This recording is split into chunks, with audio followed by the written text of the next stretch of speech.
The most compelling data points for me are if you go to a community college, you're more likely to have a professor who cares about you as a person, and you're more likely to have a mentor who encourages your goals and dreams. This is In the Know with ACCT, the voice of community college leaders. I'm Jacob Bray. In this episode of In the Know, David Conner and I spoke with John Clark. John is a consultant at Gallup and has done extensive research on the public perception of post-secondary education and how community colleges can distinguish themselves positively from other sectors of higher education.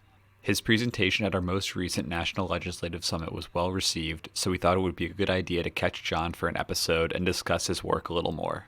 We're here today at the 2020 Community College National Legislative Summit with John Clark from Gallup. Welcome, John. Thank you, guys. It's an honor to be here.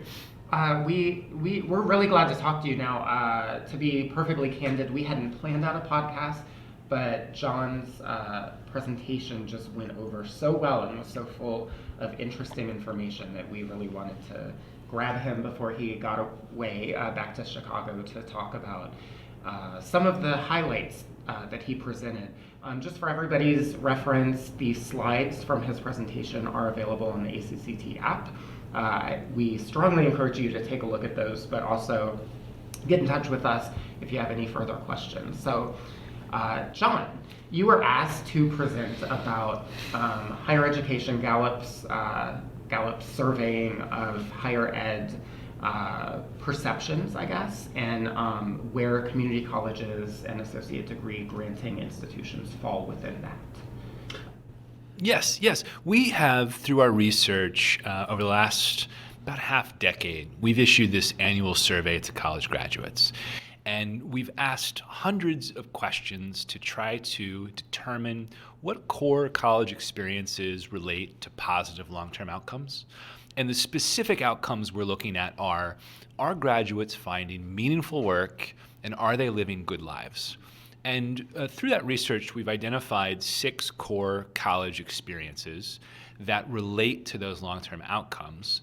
And in preparation for the conversation today, I was going back through our research, and a few years ago, we surveyed 2,500 associate degree holders and found some really interesting data that shows, in some respects, community colleges are surpassing their peers across higher education in providing a relationship-rich college experience. And I think that's a dramatic finding and something that community colleges should be very proud of. Community colleges are proud of that when they realize it. I don't know that everybody involved with them does. There's still something of a stigma that's pervasive among people that sort of grades higher education institutions based on these classifications. I went to a community college right out of high school, and then I transferred to a 4-year university. And one of the points that you talked about was actually very significant to me, which was the small class size and the individual instructor attention. That was one of those highlights that I tweeted out because I just thought that, that's really, that's an important thing that I think a lot of times people don't think about. So that and other ones, what stands out to you in your mind as some of the potentially surprising findings? Yeah, the most compelling data points for me are if you go to a community college, you're more likely to have a professor who cares about you as a person, and you're more likely to have a mentor who encourages your goals and dreams. I think when I think of the faculty ethos at community colleges, my mind turns to a recent profile I read of Dr. Jill Biden, who I think she may teach at your alma mater. She does. She teaches at Nova. She taught at Delaware Tech for a long time, and she's spoken at this meeting, so you're in good company. Oh, that's the highlight of my professional life. But I read that before she went on the campaign trail with her husband, she would give the dean lots of advance notice and ask permission. And to me, the idea that Jill Biden is so sensitive to the needs of her students that she is planning in advance before hitting the campaign trail speaks to the general sense of responsibility towards students that community college faculty have. And so that's a recent example that's sort of a qualitative note on just how much faculty cares on campus. Well, so this might be a little bit of a tangent from your research. You can tell me that. In a meeting that we had just a couple of days ago, one of our committees, our Member Communication and Education Committee, which consists of community college trustees exclusively, was challenged to define student success, finally. And so basically what we came down to was agreement that there are just simply two disparate measures, or two different ways of looking at it that really can't be resolved into one. One of them is those externally imposed measures or indicators of success, which include, credentialing, transfers, all of the different types of completion and employment that follows. And then the other, though, was actually determined by this committee to be, in a values sense, the more important determiner of student success, which is very simply, did the student who attended the college attain that person's initial goal? Some people just want to take a class, and they're unfortunately not well represented in the externally imposed indicators. But then people have so many different reasons for going to colleges, and there isn't any way of empirically measuring that necessarily for every single individual student. So I guess, what am I asking you? I may be asking you, what do you, as somebody who gathers data and analyzes and assesses data, how do you account for those sort of very personalized, qualitative components of student success that are not in the iPad system? Yes, I work with a partner at a college who calls measuring student outcomes the holy grail of student success, in the sense that it's impossible to find, right? And someone pulled me aside right after our conversation today. It was a trustee, and he said, "I've got federal and state legislative bodies telling me I have to check X boxes, but you're telling me these experiences lead to Y results. Right. Why do I care about those results?" And I think there will always be tension between what IPEDS measures and other, what might be deemed softer measures of student success. But I don't think they're mutually exclusive. So, for example, you look at the website of a lot of it, both 2-year and 4-year institutions, they'll broadcast the job placement rate. And that usually includes students who have matriculated to a 4-year institution, have found a job, are serving in the military. There's all kinds of footnotes to that. And I think that boosting that number doesn't do any harm, right? There is great value in trying to improve the metrics that the federal government measures. But at the same time, you can also take first-year students, to your note about what do students want. You can do initial surveys and ask individual students, what is your goal? And if they have a mentor who guides them through those 2 years, they can land in the right spot. So an example of a measure that one of our partners took, they were asking alumni 3 questions. Did you have a job after graduation? How much money did you make? And is the job related to your coursework? And they found that the answers were pretty satisfying and they could tweak their courses accordingly. But then they realized that if they asked their graduates what about that job brought meaning to their lives, they compounded the impact of that survey. And then they added a survey to the front end of the college experience. So they asked, what kind of a job do you want? What do you want to make? What else is valuable? So I think that surveying or asking individual students on the front end, what's your goal, and having a mentor to get them to that goal can allow community colleges to honor their promises to legislators and also serve their students. Right.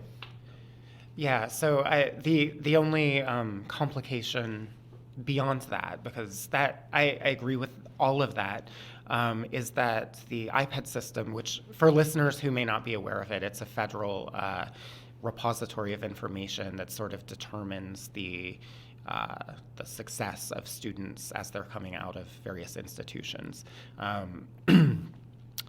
Those data are used in part to determine federal funding and probably factored into a lot of state decisions about how much to fund various higher education institutions and sectors. So we know that in most states, I believe, funding still has not been restored to pre-recession levels, pre-2009, among community colleges, but generally four-year universities have benefited more. They've seen a higher increase, if not full restoration. So again, given that all of the points that you're talking about the real success by way of greater attention, greater mentorship, more meaningful employment, how then can that, I mean, this isn't really your job, but I'm just asking.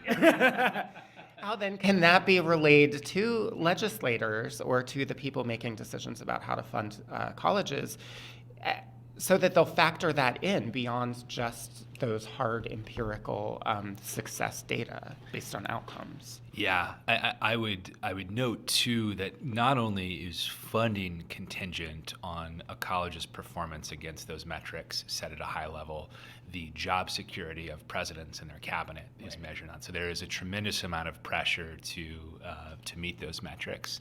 And I don't have a perfect solution, but what I would say, something encouraging I saw in the program for the event this week, you listed a number of members of Congress who graduated from a community college. And I was really struck not only by the number of Congress folks, I'm from Oklahoma, that's what we call them, yeah, who went to a community college, but it crossed the entire ideological spectrum.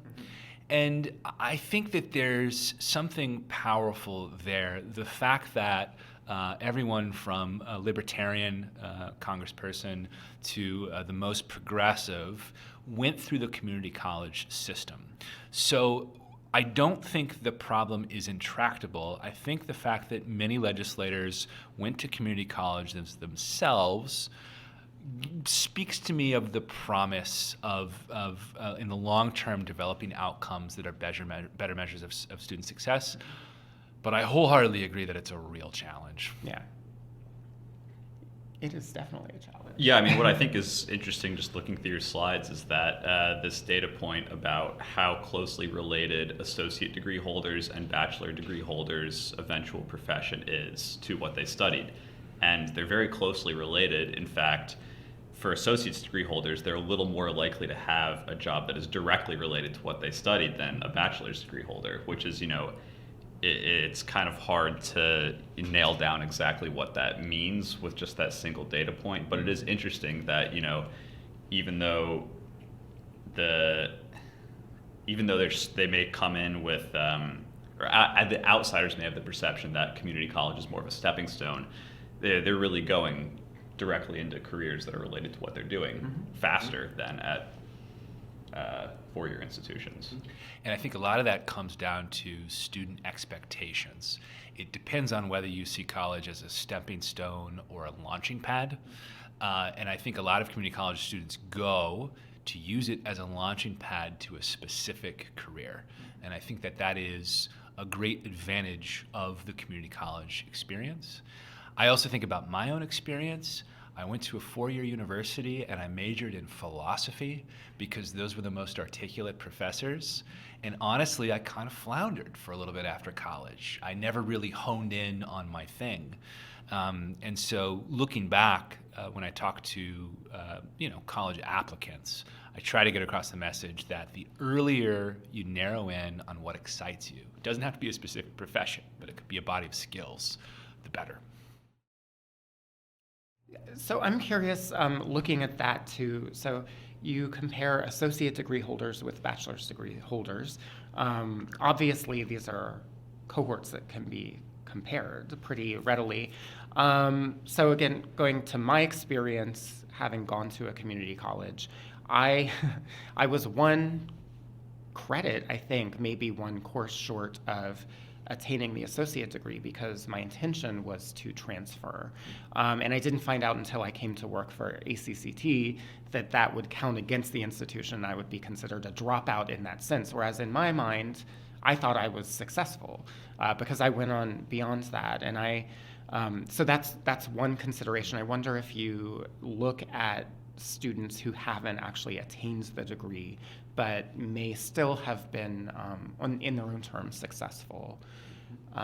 That's one thing. And then the other thing is that I didn't know, I was a biology major initially, I thought, and then I became an English major, and then I went on to get an MFA in creative writing. And we've had a lot of conversation here at ACCT about that, about the applicability of direct sort of workforce training or studying a practical technical field and then getting into that work, but then potentially the brakes going on because of technological changes and you don't have a quote unquote well-rounded or liberal arts, whatever, education that can support you beyond that. So do you have thoughts about that? And would that ever factor into the research that you do? Yeah, I do. So on the first prong, folks who took some school but never completed a degree, we know there are more than 30 million adults in the United States under the age of 65 who took some college but didn't obtain their degree.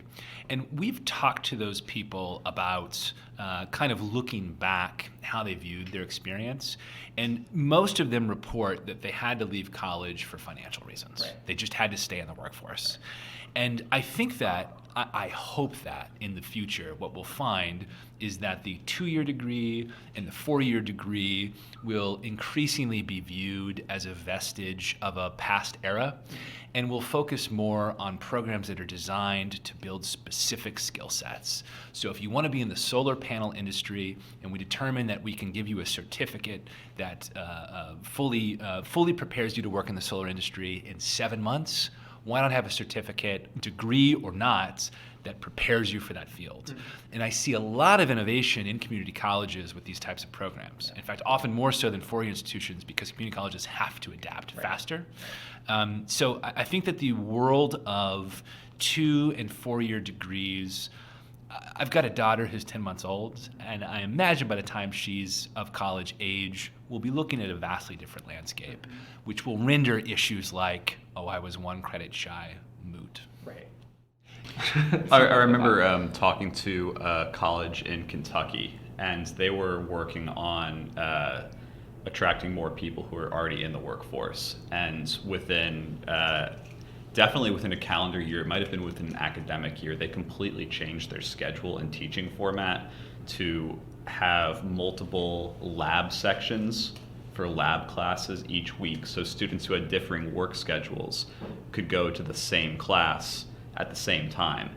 And they found that was, an exceptional boon for those students who are already in the workforce. And that's something, to your point, that community colleges can do well. They can quickly change to quickly, accommodate different types of students. And they have to. Yes, exactly. They have to adapt. We also know that classes don't always have to meet in person all the time. So yeah. I teach a class at a college in suburban Chicago, and it's a night class once a week. And I used to say, we're meeting in person 16 nights a semester, just because that's how we've done things. But I found it's much easier to do a model where we now meet 8 classes in person and meet online through a mix of live and asynchronous time. And limited time in person still allows for serendipity and improvisation, those important experiences you get in person. But a lot of learning can be done in different ways. And community colleges, again, are at the vanguard of exploring different ways to simply schedule to work with working adults. Yeah, that was how this program functioned. They had the lecture section online that students could take at a time convenient to them. And then, for example, I think one of the programs was welding. They would watch the videos that the instructors had made of how to weld, and then they would get to the lab already prepared with the knowledge they could immediately start. So this is at the cutting edge of effective instruction.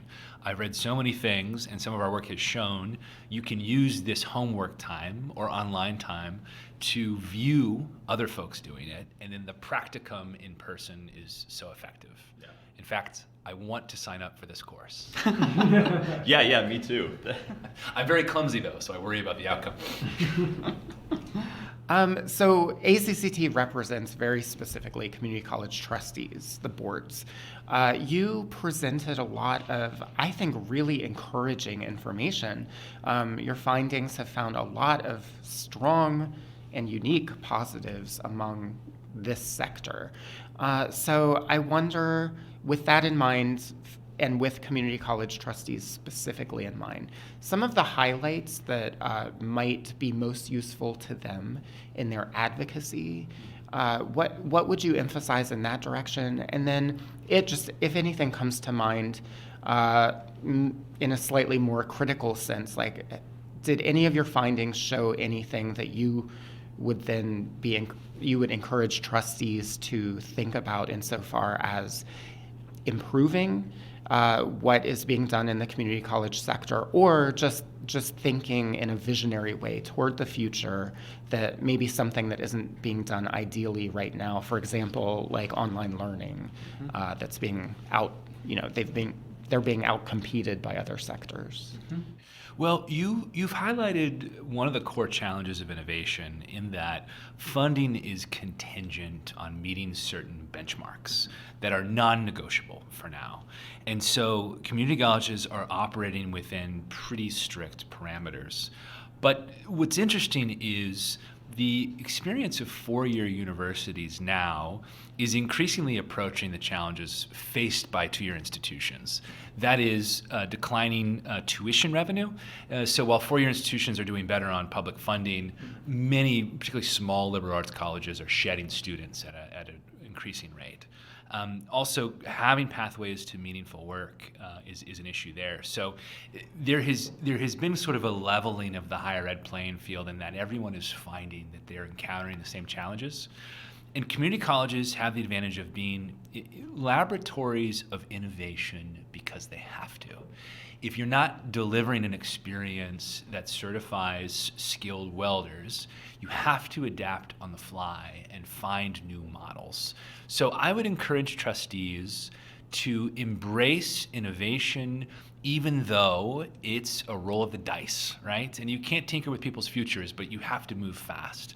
And I think trustees, particularly those with experience in industry, I would encourage them to continue to embrace risk and to embrace well-planned innovation, because four-year institutions are looking at community colleges for answers too, which is interesting. Good. So there was an interesting little exchange. It was fun and funny this morning with somebody who asked you a question in Spanish. And I think that's an indicator of how this nation is changing. And it's changing, actually looking at it nationally and working with colleges in ways that are sometimes surprising to a lot of people within, a given region that you would think is not as diverse. Suddenly, these areas are becoming much more diverse. And so with that in mind, I guess I'm also wondering if you have any comparative data with community colleges and four-year universities insofar as how they're welcoming, admitting, embracing, and serving more diverse populations. And of course, diversity in and of itself there are different elements of diversity, right? So, but maybe, not native English speakers, but also ethnic minorities. How's the service of these different groups compare, or their perceptions of higher ed? Yes, I don't have perfect data comparing associate degree holders to bachelor degree holders, but I know writ large there are challenges with respect to age and race that universities have yet to solve. So in our research, we know that students of color are less likely to report that they had a professor who cared and they had a mentorship who helped them achieve their goals and dreams. We know that first-generation students, yourself included, but I don't know if you had this experience, are also less likely to have those outcomes. So that is an area of opportunity for higher ed writ large. But what's interesting is when we ask college graduates graduates about career services, students of color are more likely to report that they used career services, and they're also more likely to report that they found career services very helpful. So in the last decade, universities have built a lot of programs designed to support minoritized students, and we see evidence that that's working, but it requires conscious effort. I guess, unless Jacob has any other questions, I'm wondering what's the next step of your research? Yeah. Where are you going next? That's a great question. We'll sit around Gallup and we will write on, we love the whiteboards, and we've got a whiteboard full of 80 things. But what we find in practice is that designing quality research requires a lot of time and thought. So there's a couple of things that are at the top of my mind recently. One is drilling down and identify what students mean when they talk about a good job. And we just found in our 2020 survey that only 22% of college graduates were thinking about pay when they thought about a good job. Right. So this year, I want to think a lot about how do we talk to universities about providing pathways to jobs that allow for growth, skill development, and mission and purpose. One of my favorite findings from that was only 2% of students found the company's brand is very important. And if you think about a college career fair, the number of employers that broadcast the ping pong tables, kombucha on tap, not that there's anything wrong with kombucha, right. I think it's gross. But those kind of things are a red herring. Students don't care. So that's one thing, is drilling down further on what a good job actually is. And a second thing, and this is core to our conversation, this tension between what IPED measures and what folks like Gallup measure about positive long-term outcomes, trying to find a bridge between those two worlds, because we have so much evidence that these core experiences relate to positive long-term outcomes. We want to continue to spread that message in a meaningful way. Mm-hmm. Our current board chair, Dawn Erlinson from Minnesota, actually asked you a question kind of tying to that. It's a little tangential, but it's actually her drive for ACCT throughout this coming year, which is to focus on the newest generation, Generation Z, and particularly their learning differences, attention differences, and preferences. And she wants us to start thinking, she wants the sector to start thinking about what she calls precision education, or personalized education, helping people learn in ways that will works for them individually. So are you also doing research into learning differences or perceptive differences among different generations? Because I don't have kids. Everybody just keeps telling me that Generation Z is just distinctly different from all of the rest of us in the way that they operate. Yes, which is common, right? The generation above shakes their fist at the one coming up. Right. I fall between the Gen Z and the millennial generations, and I've read some research suggesting that folks that kind of fall on the divide are able to relate a little bit better to the one above and below them. I haven't found that to be my case. None of my pop cultural references ever land. And I teach Gen Z students, and I will tell you, I don't find a significant difference between Gen Z and millennials in their favorite modes of study. So, for example, I have a rule in class that you shut your laptop. No one can take notes on a laptop unless they have a compelling reason. And they don't mind. And for an hour and a half, we talk and they listen, and they're not on their phones or on their laptops. So there's a lot of conversation in higher ed about second screens and polling during class. I have seen precious little evidence that this actually performs a core learning function. So when we think about generational differences, I would challenge colleges to think of this idea of personalized learning that is impactful across all generations. And we see that with quote-unquote non-traditional students down to Gen Z. Students want professors who care. They want mentors who understand where they're trying to go, and they want learning that is tied to their actual jobs.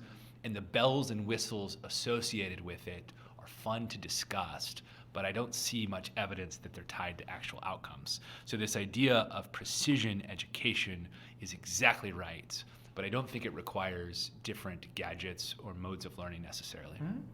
Okay. Well, all three of those things seem like things that community colleges specialize in, so just by default. Yes, yes. In fact, I was just in Iowa last week, and I poked gentle fun at the caucus app that caused all the kerfuffle. But to me, it was a formative lesson in the pursuit of the shiny new gadget takes you away from core outcomes. Yeah. And they forgot that their mission was to deliver the results in a reliable fashion, not 30 minutes faster. Yeah. I'm with you on that.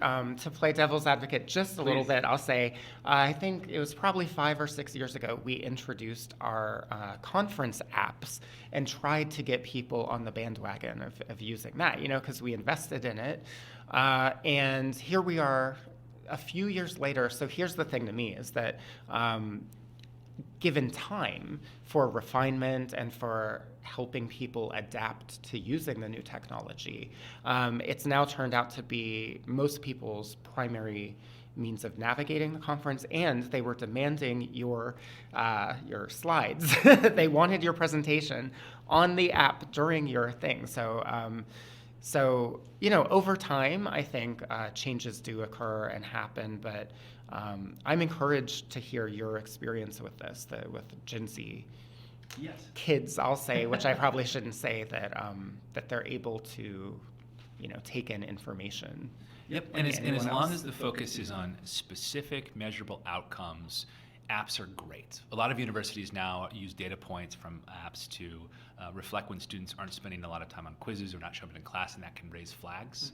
And that's a great use of technology. But again, even in that case, it leads to a human-to-human interaction, kind of a caring interaction.